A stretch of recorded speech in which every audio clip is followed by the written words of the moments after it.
Hey y'all, this is Pickleball on call, here for a quick consult. This is a Luzz Inferno Frozen, a $210 full foam paddle designed for players who love the original Inferno, but wanted to tame its excess power and pop. As a disclaimer, Luzz did send me this paddle for free. I did not receive any compensation, and they did not have any input in this review. As always, the testing and opinions you're about to see are my own, so with all that being said, let's get straight into the data.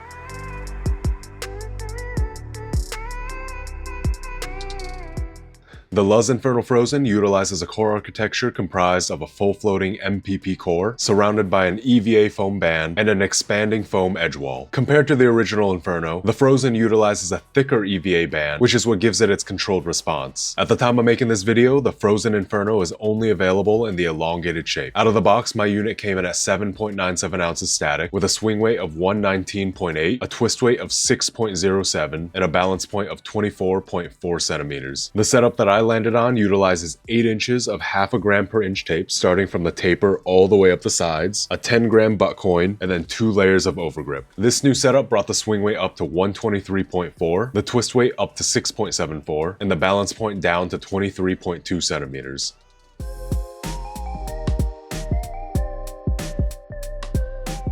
Firepower metrics were standardized using 3 reference paddles that were tested side by side, a stock and broken in Inferno Frozen. With an average serve speed of 57.7 miles per hour, the Inferno Frozen scores a 9.5 out of 10 in power. Dynamic pop or volley speed averaged 40.1 miles per hour, which translates to a rating of 8.5 out of 10. I would judge static pop to be high but not extreme, thus giving this paddle an overall firepower score of 9.0 out of 10. And in case you were wondering, the original Inferno did have similar levels of power, but slightly more pop and rebound than this Frozen Inferno. When it comes to spin, the Frozen Inferno was able to generate an average top-end spin reading of 2,215 RPM, which translates to high levels of spin in my database. In addition, Luzz utilizes what they've termed an EP12 epoxy on the peel ply layer, which is advertised to improve wear resistance by up to 28%. So does it really do that?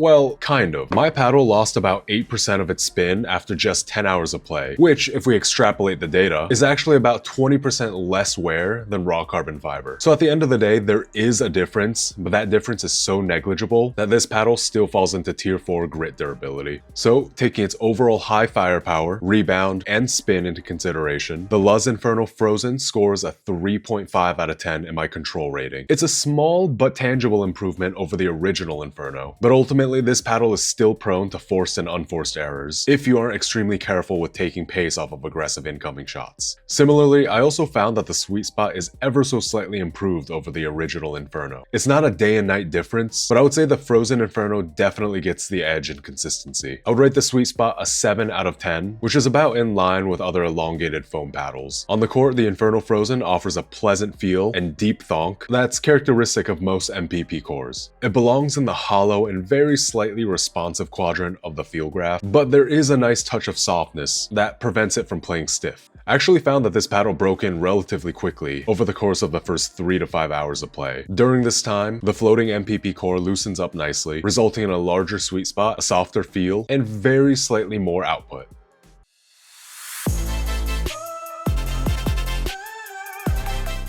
So, at $210 after code, Luzz's Inferno Frozen is an iconic MPP foam paddle that offers elite levels of power, high levels of pop, and slightly improved control over the original Inferno. But here's the thing, and this is the biggest issue I have with this paddle.